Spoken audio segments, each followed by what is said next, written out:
प्रिय दर्शकों नमस्कार। आज मैं आप लोगों से चर्चा विशेष रूप से इस विषय पर करूंगा कि किसी भी जातक या जातिका का विवाह कब और किस दिशा में होगा और उसका स्वरूप कैसा होगा। आइए उदाहरण के तौर पर हमने मेष लग्न की जो है कुंडली ले लिया है। किसी भी लग्न की कुंडली से लग्न से सातवां भाव जो है वो विवाह का भाव होता है, स्त्री का भाव होता है। अब प्राचीन ज्योतिषीय विद्वानों के अनुसार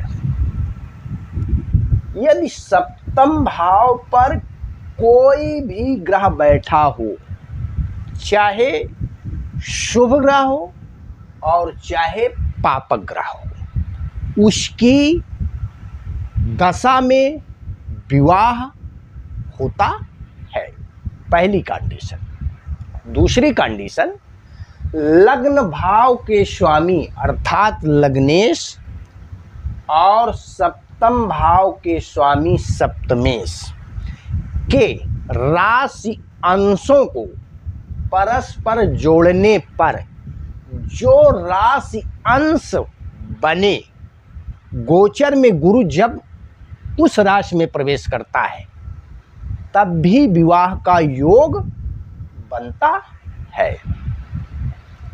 तीसरी कंडीशन, सप्तमेश इस घर का मालिक सप्तमेश और इस भाव का कारक शुक्र, सप्तमेश और शुक्र या चंद्र, इन तीनों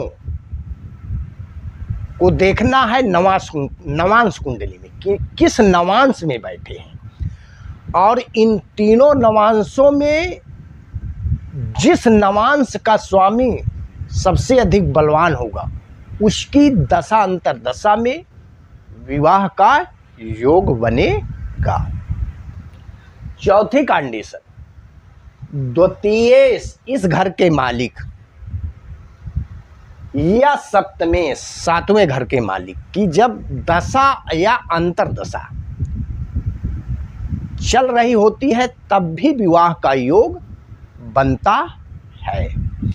अगली कंडीशन, सप्तम भाव में या तो गुरु बैठा हो या कुंडली के किसी भी भाव में बैठ करके कहीं से सप्तम भाव को देख रहा हो तो समस्त दशाओं को लांग करके उसी दशा में गुरु की महादशा या अंतरदशा में विवाह का योग बनता है। ठीक, सातवें भाव पर सप्तम भाव का कारक शुक्र बैठा हो या कुंडली के द्वादश भाव में कहीं से भी बैठ करके शुक्र सप्तम भाव को देख रहा हो तो शुक्र की महादशा अंतरदशा में भी जातक का विवाह का योग बनता है। अगला नंबर, चर कारक। कुंडली के जनपत्री आप जैसे खोलेंगे तो नवादि सूर्यादि ग्रह स्पष्ट के अंशा दिए रहते, उसके नीचे चर कारक संज्ञा दी रहती है, आत्मकारक, अमात्य कारक, पितृकारक, पुत्र कारक। ये तो वहाँ पर देखेंगे कि एक स्त्री कारक, चर स्त्री कारक ग्रह भी होता है।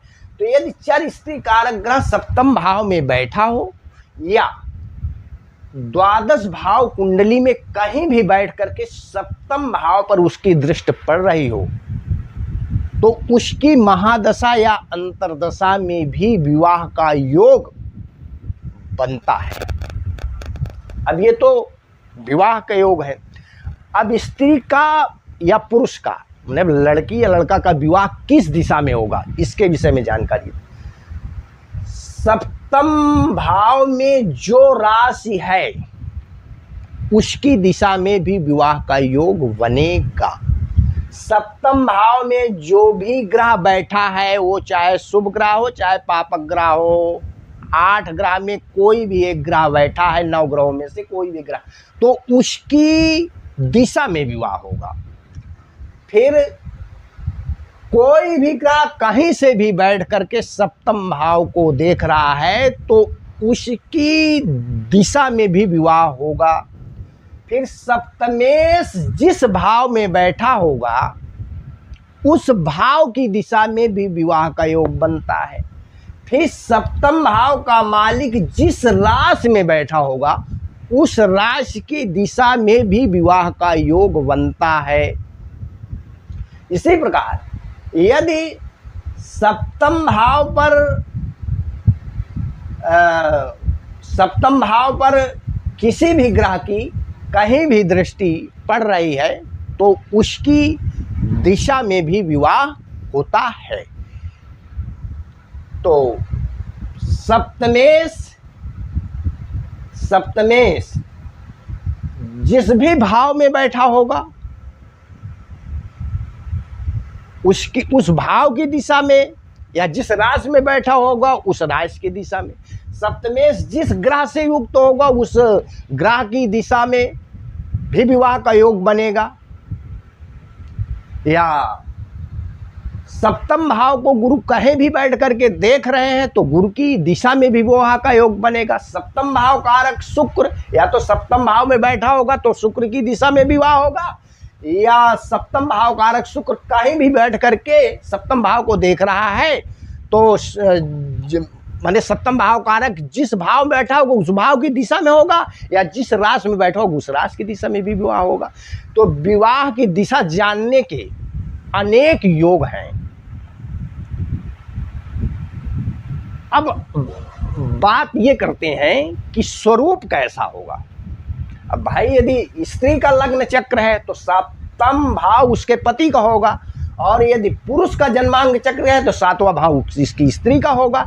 तो यदि हम पुरुष का विवरण दे रहे हैं तो स्त्री जाति जो है वो अपना उल्टा समझाए, ठीक है, वो अपना सप्तम भाव से अपने पति का करण, और पुरुष जातक है तो सप्तम भाव से अपनी स्त्री का समझे। तो यदि सप्तम भाव पर किसी भी लग्न की कुंडली में लग्न से सप्तम भाव पर शुभ ग्रह बैठा है तो उस पुरुष की जो स्त्री होगी उसका स्वरूप जो होगा वो सुंदर होगा, सुशील होगी, विवेकवान होगी, बुद्धिमान होगी, घर गृहस्थी का पूर्ण रूप से संचालन करने वाली होगी, शिक्षित होगी, कुशाग्र बुद्धि की होगी ये, और चरित्रवान होगी, चरित्र बल से भी मजबूत होगी, उसका चरित्र ही ठीक ठाक होगा।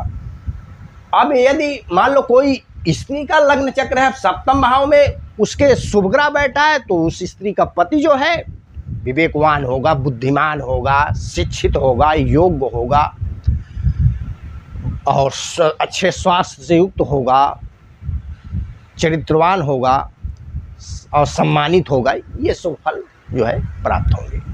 अब यह मान लो सप्तम भाव पर कोई नैसर्गिक रूप से पापक ग्रह बैठा है तो उसके स्त्री का जो स्वास्थ्य होगा वो ठीक नहीं रहेगा, अच्छा नहीं रहेगा, स्वरूप में जो है वो सुंदर नहीं होगा, स्वरूप में कमी होगी, विवेक भी विशेष अच्छा नहीं होगा, बुद्धि भी अच्छी नहीं होगी, चरित्र भी बहुत सुपर नहीं होगा, और हठी होगी, जिद्दी होगी, लड़ाकू होगी, और घर गृहस्थी में जो है कला का रूप जो है वो बनाए रखेगी, ये रूप बनेगा। अब यहीं पर मान लो कोई भी शुभ ग्रह, अब शुभ ग्रहों में गुरु आता है, शुक्र आता है और शुक्ल पक्ष का बलवान चंद्रमा आता है और बुध, ये 4 ग्रह नैसर्गिक शुभ ग्रह हैं। और पापक ग्रह में सूर्य, मंगल, शनि, राहु और बलहीन चंद्रमा, कृष्ण पक्ष का चंद्रमा। तो यदि शुभ ग्रह कोई भी 4 शुभ ग्रहों में कोई भी शुभ ग्रह कहीं से भी बैठ करके 7वें भाव को देख रहा है तो सप्तम भाव संबंधित मिलने वाले जो फल होंगे वो शुभ होंगे। स्त्री का स्वरूप सुंदर, बुद्धिमान, विवेकवान, उत्तम स्वास्थ्य से युक्त, घर गृहस्थी का संचालन करने वाली, पथ के अनुसार चलने वाली, और घर में दाम्पत्य जीवन में शांति का माहौल रहेगा। अब यहीं पर कोई यदि पापक ग्रह बैठ करके कहीं से भी 7वें भाव को देखेगा तो जातक की स्त्री का स्वरूप जो है, स्वरूप में कमी होगी, स्वास्थ्य में कमी होगी, बुद्धि में कमी होगी, आलसी होगी, जिद्दी होगी, लड़ाकू होगी, झगड़ालू होगी, ये जो है फल आएंगे। चरित्र संबंधित भी थोड़ा बहुत कमी होगी, ये स्थिति बनेगी। तो सप्तम भाव पर यदि कोई शुभ ग्रह बैठा हुआ है या कहीं से भी बैठ करके सप्तम भाव को देख रहा है तो सप्तम भाव संबंधित मिलने वाले फल शुभ होंगे। और यदि सप्तम भाव पर कोई नैसर्गिक रूप से पापक ग्रह बैठा है या कहीं से भी बैठ करके सप्तम भाव को देख रहा है तो सप्तम भाव से मिलने वाले फल, शुभ फलों में जो है कमी हो जाएगी।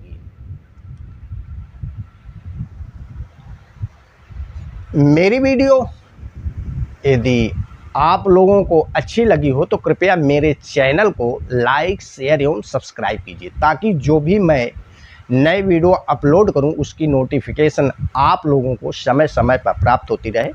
धन्यवाद।